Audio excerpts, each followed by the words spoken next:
None. My name's Seth. I'm an alcoholic. Hi, Seth. First, I'm going to start off with what is the problem, which is what I go through with every sponsee before we start working together. Men and women drink essentially because they like the effect produced by alcohol. We like the effect produced by alcohol. That's it. We just like it. It's not about like, oh, my uncle this, my this, that. No, we just like it. So we keep doing it.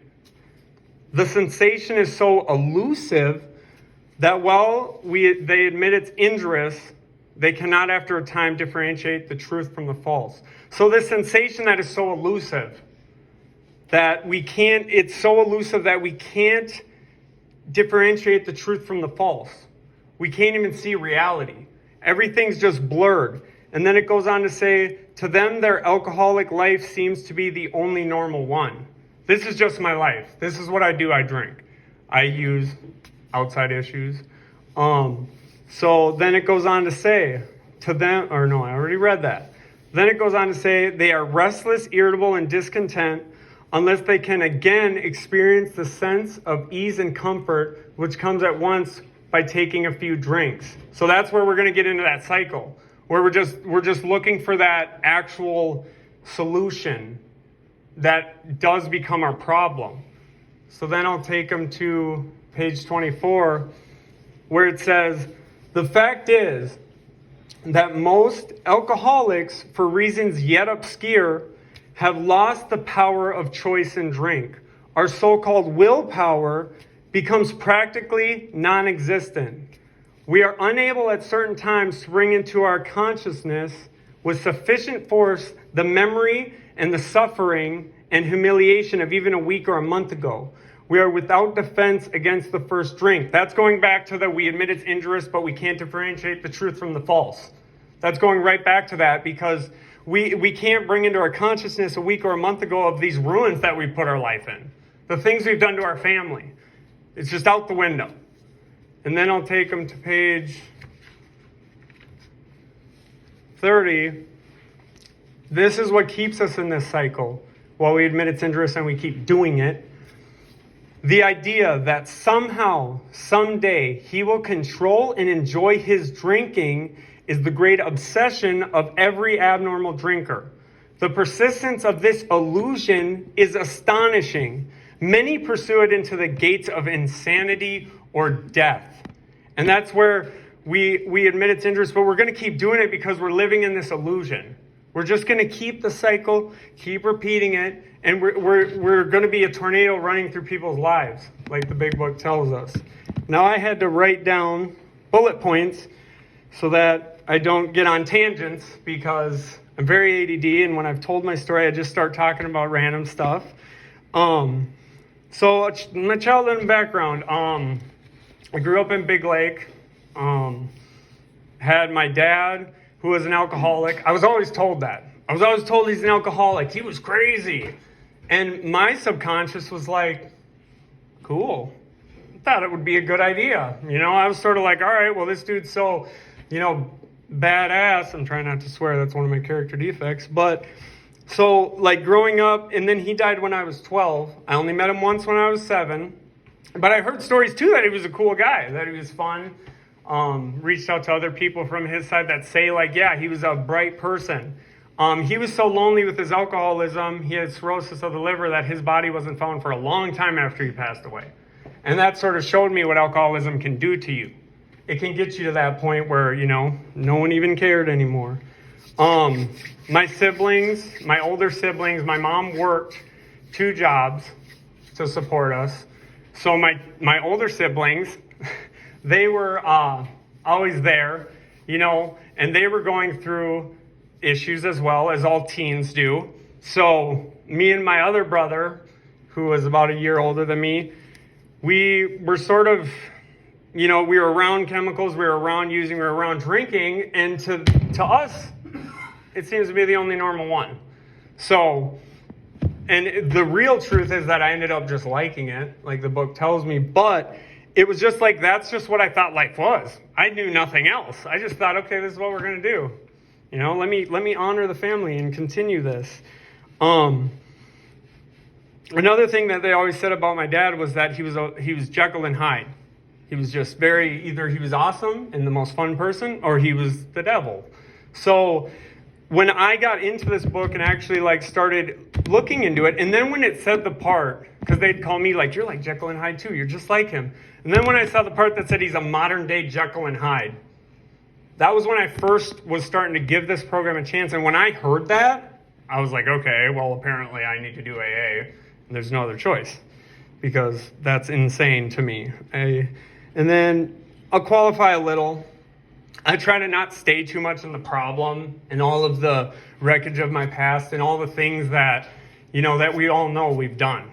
I want to get to the solution. And, jails, institutions, since I was 12, in and out of jail, in and out of treatment, stealing from family and enjoying it, not caring, loving negative attention, kicked out of schools, expelled. The list goes on. And I always took it to the extreme. Now, when I was in treatment this last time, out of my whatever amount of times, I heard something in a meeting that really struck home with me, because I had just got out of prison. I went back to treatment, and then this person said in a meeting, your bottom's when you stop digging. Because at this point, I was fine with it. I'm like, you know what? Yeah. I was telling the treatment people, I'm like, yeah, I'm just going to get out. I'm going to go to prison. And it's all good. Don't worry about me. I was telling my parole officer that too. I'm good. This is fine with me. Just leave me alone. But when I heard your bottom's when you stop digging, that really struck a chord with me that day. I was like, I could just put down the shovel right now, and I could start going up. I don't need to do this. At that point, obviously I didn't know what was coming. And this guy it was an outpatient halfway house with lodging, and the parole officer and all of them were about to lock me up again and saying, no, he needed to be an inpatient. But all the inpatients in Minnesota would not take me anymore. They're like, we're done. He's got too many dual diagnoses. He's weird. Don't like him. He starts fights. He sucks. So then I go to they were going to kick me out, and then they kept me. And thank God they did, because my original sponsor, Keith, he was the halfway house guy, and he showed me Joe and Charlie. And when I started listening to Joe and Charlie, that changed the game. The way they broke it down. I love old people, so I was listening to them like, these old people are cool. They know what they're talking about. This treatment center that I went to, not bashing it at all. I've worked in the field, but this treatment center was literally, and I'm not even bashing harm reduction. I've actually sponsored people on it.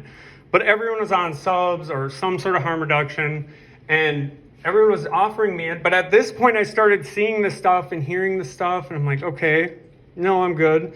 But I remember saying to God, because this is when I thought I was in charge, I was like, God, I've been in all these cool treatment centers that were pretty. You send me here, good try. You messed up. Thinking how am I going to get sober here? Which obviously is not the case with God, because he does what he wants, because he's in charge. So then they wanted to put me on medication harm reduction as well. And they were saying and I was on something called medical supervision. I can't think of what it's called. It's where they literally won't let me get any pain meds. They won't let me do anything because I've abused the system. So the treatment center was like, no, we're going to talk to your doctor. We're going to get this set. You're going to get Adderall. You're a meth head. Outside issue. So I go to the doctor, and I had been dreaming of this day since I was a kid, since I got into this stuff. I'm like, oh, cool, yeah, I'm going to be set. But I was getting all this in my head, and I was sort of like, is this smart? Is this smart? So I go to the doctor, and then he's like, yeah, I'm going to write it. Your treatment center explained to me about harm reduction, and it's sort of like a Suboxone route. Oh, outside issue. And then I looked at my doctor, and I'm like, no, I'm good. And he was like, what? It's like, Seth. He thought it was weird, because I had gone in there so many times begging him, because he had to approve my meds at all times when I would try to slip it through the system. And I was like, no, just don't give me it. I was like, I'm going to abuse it. I'm going to do whatever. And then he's just like, okay, yeah, you said enough. I'm not going to give you it. So I said, okay, cool, thanks. And then now, looking back, I realized that would have blocked me personally, my story, that it would have blocked me from the sunlight of the Spirit, and I would have not connected, I don't think, through that. I think it would have went not well. And then I get out, and this is one of the bigger moments too. I'm about 2 months sober. My girlfriend took me back, very not wanting to, obviously.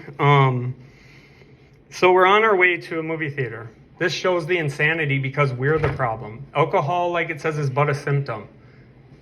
I'm the problem. So we're on our way to the movies. I got EBT money. I'm wealthy now. I say, hey, I'll bring you and the kid to my steps. I'll bring you and the kid to the movies. Let's go. So I'm feeling cool. I'm like, I'll even get McDonald's. I just got my money. And then we go, and then we're on our way to the movies, and my girlfriend said something that ruined the surprise for Transformers. So I feel the need to lose my mind and say, you ruined it, I'm newly sober, you ruined everything, just like I lost it. And then not proudly, I threw a full Mountain Dew at her. And we're parked in the Elk River Walmart.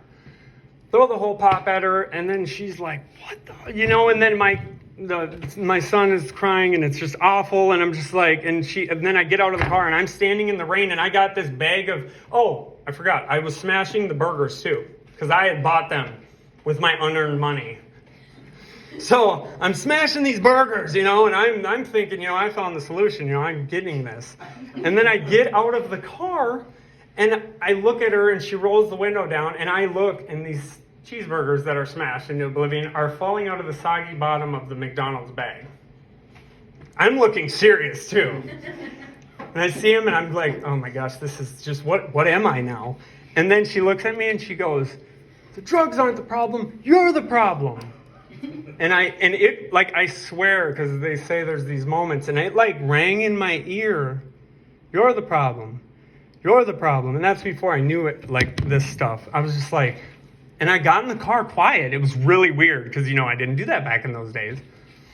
She's like, what are you doing?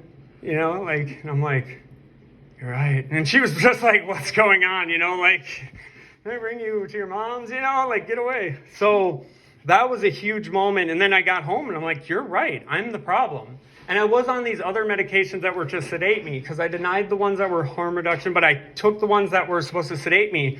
And I was playing, I poured them down the toilet. And then she's like, what did you just do? And I'm like, I'm the problem. I'm pouring them down the drain. It's going to be good now. She's like, don't do that. And I was like, it's done. So then she's like, you're getting them back because I don't trust you because you just smashed burgers, you weirdo. So we go, I get them back, whatever. And then I'm continuing this way. And then, because this is at about 3 months sober. So then we're playing Rummy 500. And I remember, she's like, it's your turn. I'm like, what's up? She's like, it's your turn. And I remember looking at her. I'm like, I can't do it this way. She's like, can't do what? And I'm like, I got to try it just normal. Normal. I can't do this.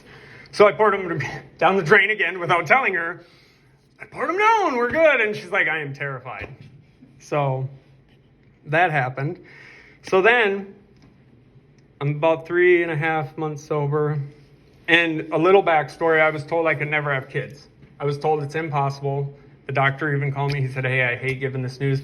I had something called a varicocele, and they tried to fix it by surgery because me and my wife were trying to have kids when I was in the midst of my tornado, which, man, God knew not to do that. So then she's pregnant, and I'm newly out of treatment. I'm like, what's up? We can have kids. What's going on? And then she's just like, go get tested, I swear. So I go to the doctor, get tested, and it's the same doctor. He says, I don't know what happened. I don't know what. He's like, you're good. I don't know what happened. And then that's where I think that's higher power intervening. So then she's pregnant, 3.5 months sober, and she looks at me and she's like, you're going to stay sober, right? I'm like, it's up to God. No, I'm just kidding. I'm like, yeah, I got this. go on to say, like, and then the struggles of being a felon, jobs. I lost my license, the whole thing. And like, going through those struggles, I would bike to work. I'd bike everywhere I needed to go, walk. Because she was really stern on me. Like the book says, do not wrap the alcoholic in wool and place him on a mantle. Like it says that saying, yeah, like she was like caring, like it says, but at the same time, don't treat me like a baby. Like I've made my bed and I'm going to lay in it. So I liked how she was just like, I get to work. What do you want me to do now? I bought you the car that you lost, So then I started finding AA speakers on YouTube. And I listen to these all the time. Like I've heard so many of them. Chris Raymer's one that comes to mind a lot. Mark Houston. Like I listen to these and I still do. I stopped doing it for a while and now I do it again when I'm fishing all the time. I just listen to them all day. That was something for me because I had my experience, because next is coming up to the steps. I did not do the steps for a year and a half. I listened to AA speakers all day. That was my solution at the time. I just listened to them. I'd be fishing, I'd be biking, I'd be running 20 miles because that's what I did because everything's to the extreme. And then I was in meetings for a year and a half, and this is no knock to anyone, but we all gained this fellowship. And I was 24 then, I'm 30 now. I was like this, I was younger, and like I would sit there and everyone was communing and friends, and that's on me too. My part of the street was I'm not coming up like, hey, let's be friends. But I remember like finally I'm like, you know what, I gotta do this. Like everyone's saying the solution's in the steps. The solution's not having, your headphones on your whole life. So I went up to this dude, and I'm like, hey, you done the steps? And he's like, yeah. I'm like, you do them with me? He's like, yeah. He's like, I'll pick you up every week. Now, the part of the book where it talks about in working with others, where it says that don't have any passion for crusade, or like what they're talking about is a military expedition. Do not reform. Do not like talk down. Do not talk at. And this dude was perfect for me at the time because he was so chill. We're going to do third step, dude. Yeah, read it. What's up? I'm like, all right, cool. And he's like, fourth step, write it. What's up? I'm like, okay, this is going good. So with the steps, it was later in my recovery when I was living in Florida a couple of years ago. I heard something at a meeting that blew my mind, because I've redone my steps quite a bit since I've been sober, but was perception is stronger than reality. And that blew my mind. So my perception can be overpowering to the reality of the situation. And for my next 4-step, after I heard that, I'm like, I'm taking my perception out of this. I'm going to be like the reality of what was going on. Like, okay. And then when you see that on the 4th step and you're like, wow, I'm childish, or wow, what?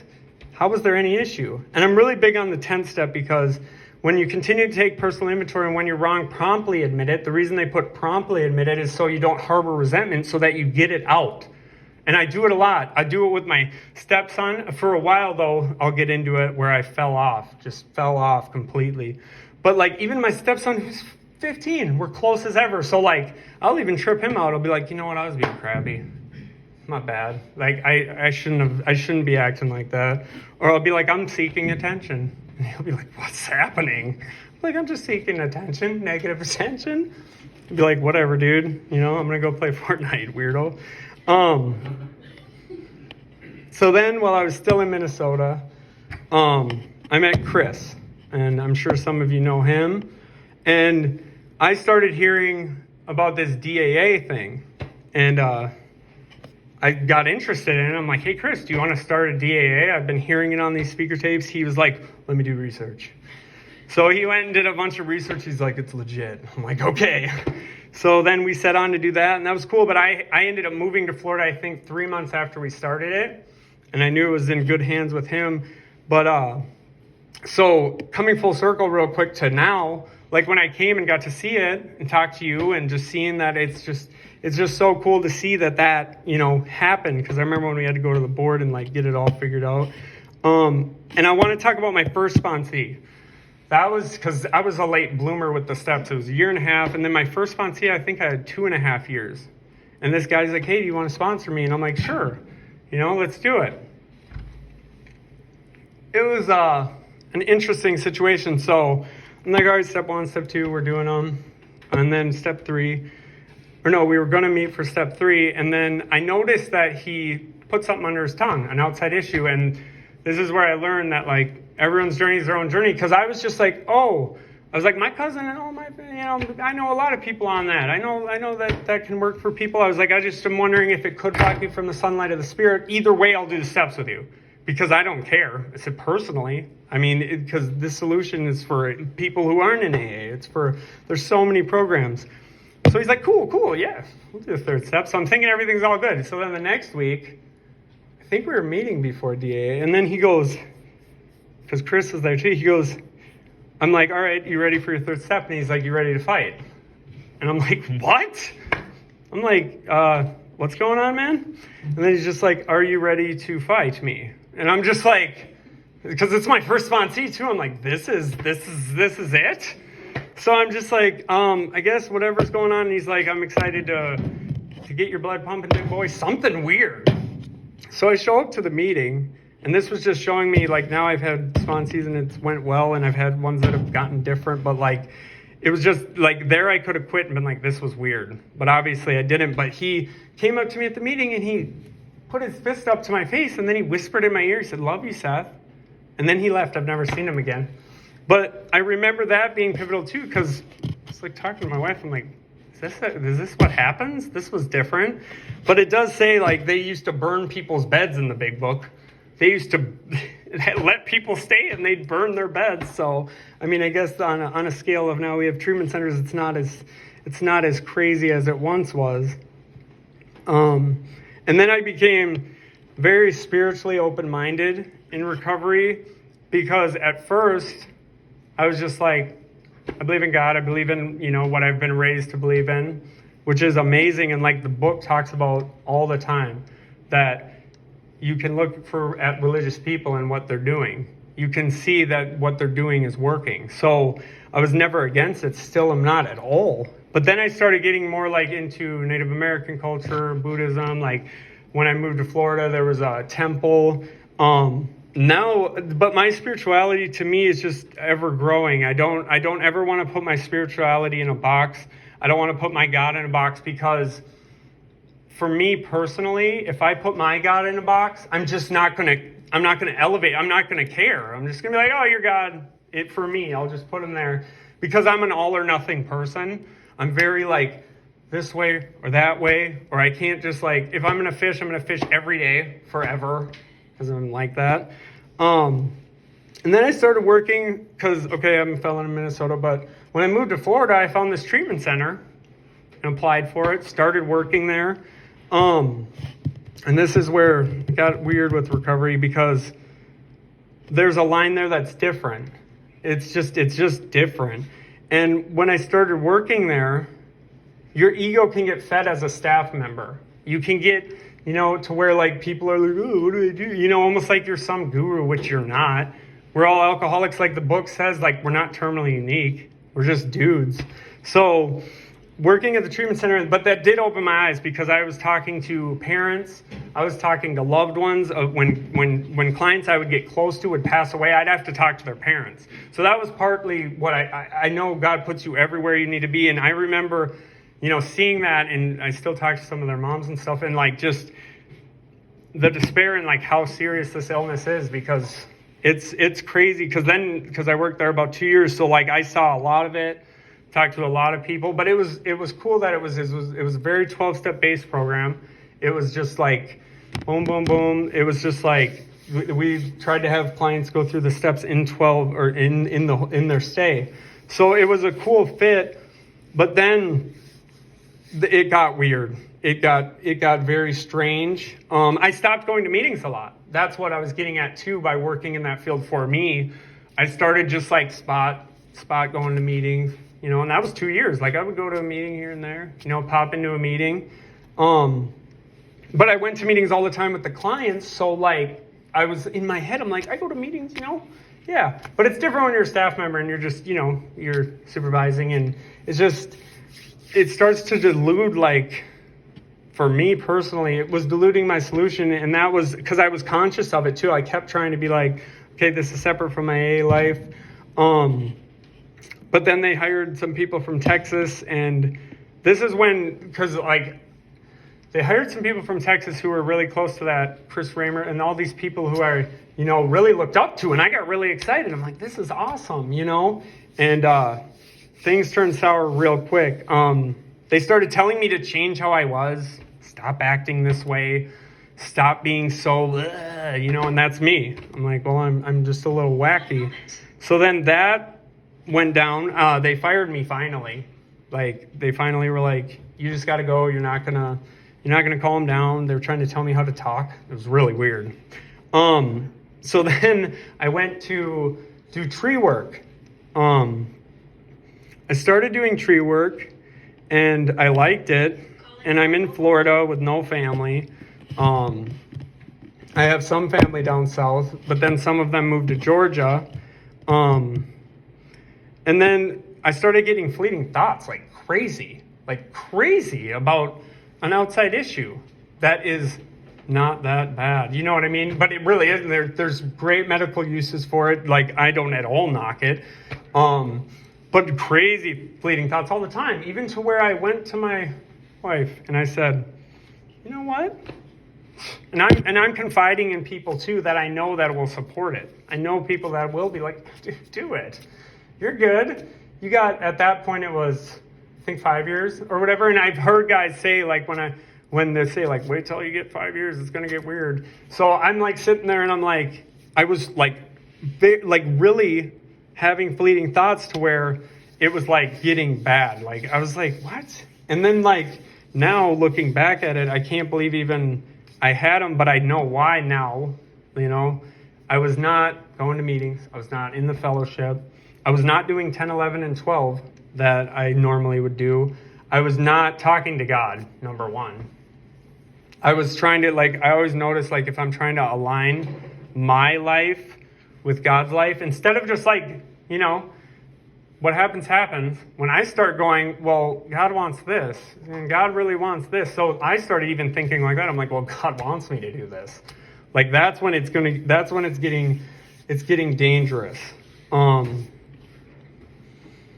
So that was a weird part of that was about a year ago, and I haven't had that at all anymore. I can't even believe I was thinking like that, and it was getting to that point. And now the blessings that have came from recovery, 3 kids, 1 on the way, and materials don't matter, but we've done well with what we've done through God. So everything has been aligning, but as long as I stay out of it. If I would have got in the middle of it like I wanted to when I wanted that outside issue, all my blessings are gone. So I always have to remember all of these blessings are about me getting out of the way. Not trying to control it, not trying to steer it, not trying to nudge, my higher power into no, you really want this. So then we moved back to Minnesota by our family, and it was awesome. And I find this old journal when I was in treatment the last time. I'm like, oh, I journaled when I was going crazy. Cool. Let's see what's in it. So I read it, and that's why it says to never forget where we came from. We don't regret the past nor wish to shut the door on it. Well, I'm just glad that I didn't shut the door on that journal or ever throw it away, because I'm reading it, and it says, we walked to the library today, and I seen the river. I thought, might be nice to just go in there and drown. And I was like, oh my gosh. And then it brought me back, it's crazy moving back. And then that's when I got more back into listening to my AA speakers and doing my 10, 11, and 12, because it brought me back. It brought me back to where I was, because it was getting to the point where I was forgetting. I was, they say not to live there because, we don't live in the past, but it was getting to the point where, I was forgetting, when I was starting to have fleeting thoughts, did you forget you wanted to walk into a river and drown slowly? What? I can't believe I forgot about those types of things. So finding that journal when I moved was perfect, because when I read it, I'm sort of and then the next line, I'm talking about, for the first time, I tried Supreme Pizza. what? Like, seriously, it said, like, I want to drown today and die. And then it was like, try supreme pizza for the... And then I wrote the set aside prayer. Set aside prayer. I was like, rather than set aside prayer, I tried supreme pizza.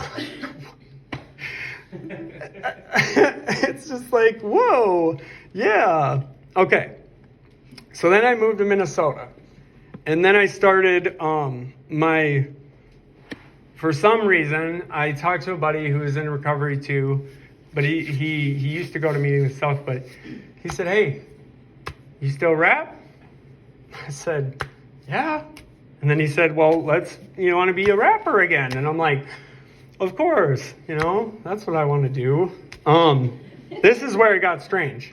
This was the past 7 months, got diluted, was recording every week, and then he started saying, things like, and he is my buddy, but things got weird after I stopped, but he was saying, like, why don't you, we started hanging out, in which, when people are in community, that is recovery, but, like, the book says 3 or more, and, like, it was just, like, it turned into, like, that's all, like, it was all ego. It was all, like, oh, look at me, oh, yeah, and performing, and just, it was all just ego. And like I kept in my mind, like, stay humble, but I didn't go to a meeting those 6 months, and it got weird. It got really weird.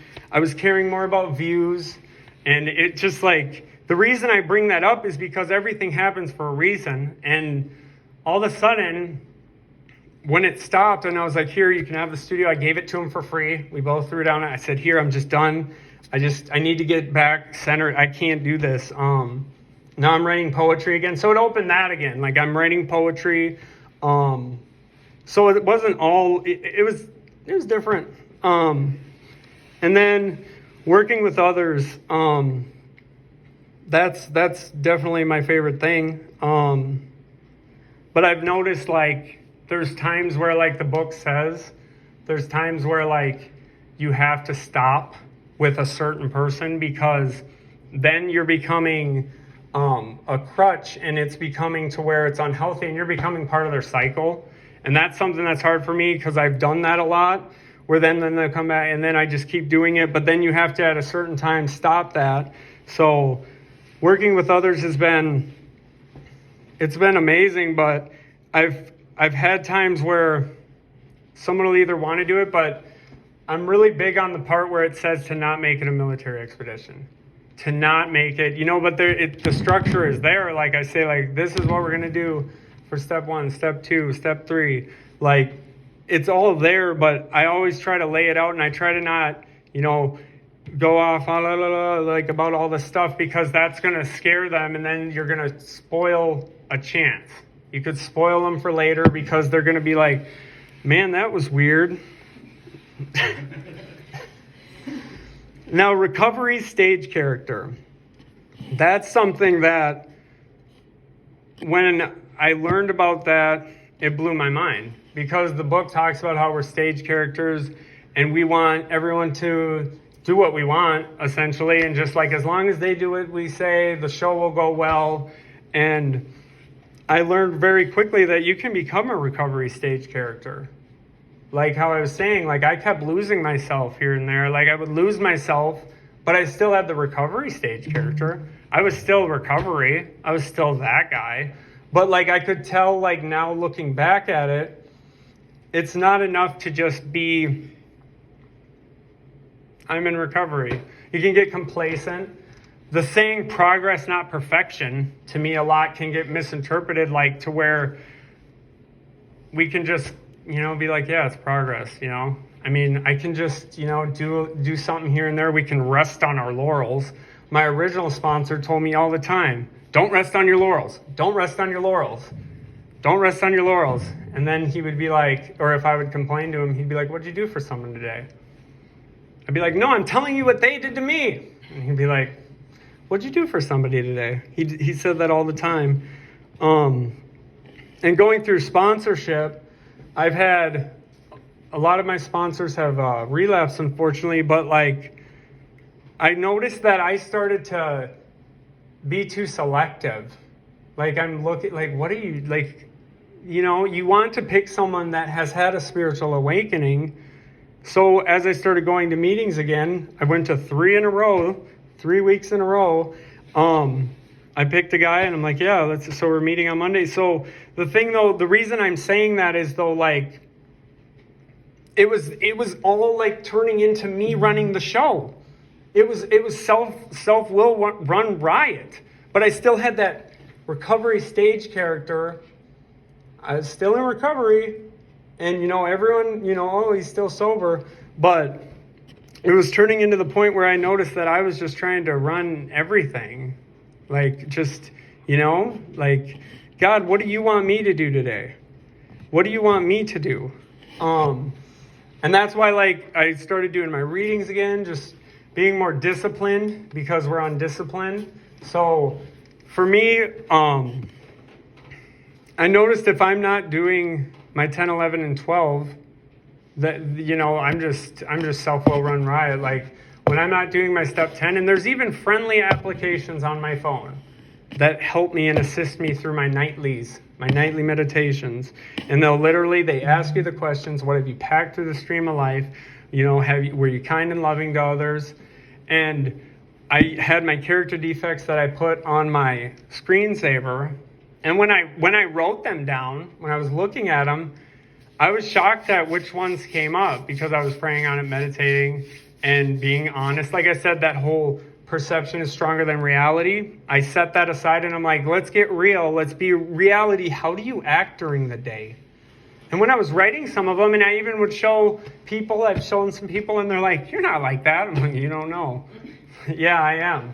They're like, no, not you. You're fun. And I'm like, no. Like I'm all wacky and I have fun. And that's something too in recovery. Like it says, we're not a glum lot. So when we are living, like it says that we need to do everything that we do in this program, and we have to bring it to all facets of our life, that it can't just be like, on Monday, I'm a recovery stage character. It has to be the Good Samaritan, like the book says, all the time. Like, and obviously, I fall short a lot, A kid, when I was backing out of my driveway to go fishing, I'm in a rush. I need to fish. So I'm backing out of my driveway, and I was going to stop. But see, he doesn't know that. And he drives by, and he honks a bunch at me and does this number. And so then I pull out quick, and then I drive somewhat, it's like, but I was going the same way, so it worked out. And then he clearly looked nervous, so he like pulled away. So that's what I'm saying. Like, that was not me, living it in that aspect of my life. Because in the end, I should have looked at my side of the street and been like, well, you know what? I was going pretty fast out of the back of my driveway. And for all he knows, I'm backing up in and into him.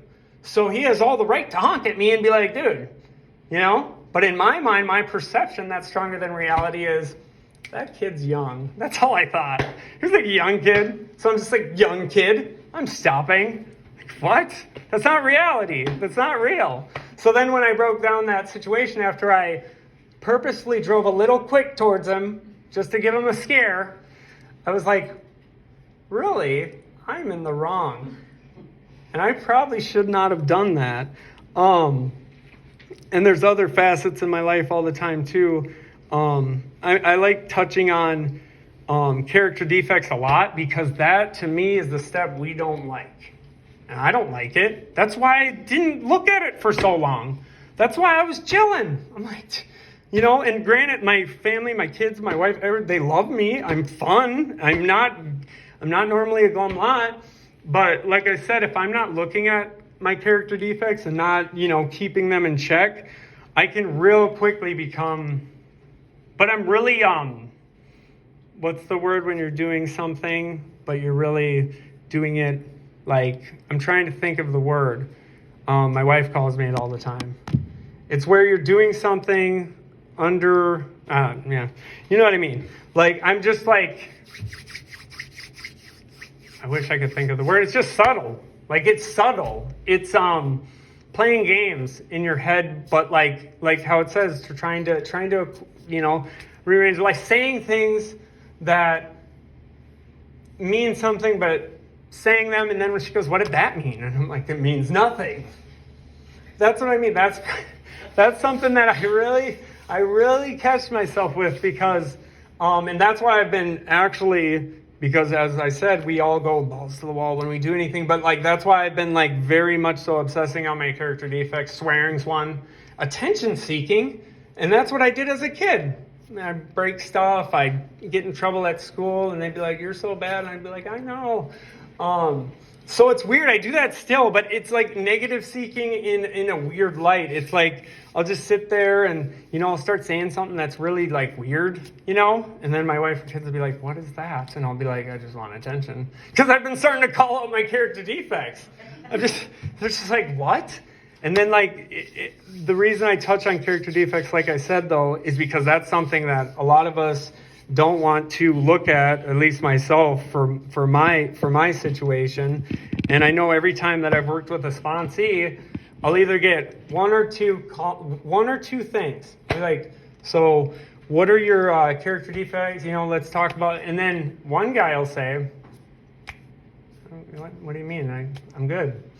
And then the other guy will be like, so it all depends. And like the book says, if we have the capacity to be honest and do this thoroughly, that it can work. Like it says, even for the people who have psychological problems like me, like if I was not honest through this program, if I would have just, middle of the road solutioned it for me. Like it says, there's some people who come to the fellowship and just, hang out, and that's cool. If that works, less people in that misery, that's perfect. But for me personally, I can't be middle of the road. And I proved it these last couple times that I started doing my own life and being the puppet master. And it got weird quick. Every time. Like, and then before I know it, like it says, it seems like this life is the only normal one. Then I just start thinking that's life. I'm just like, yeah, I'm a rapper now. Like, what? I don't even know what happened. But yeah. That's my story. That's it.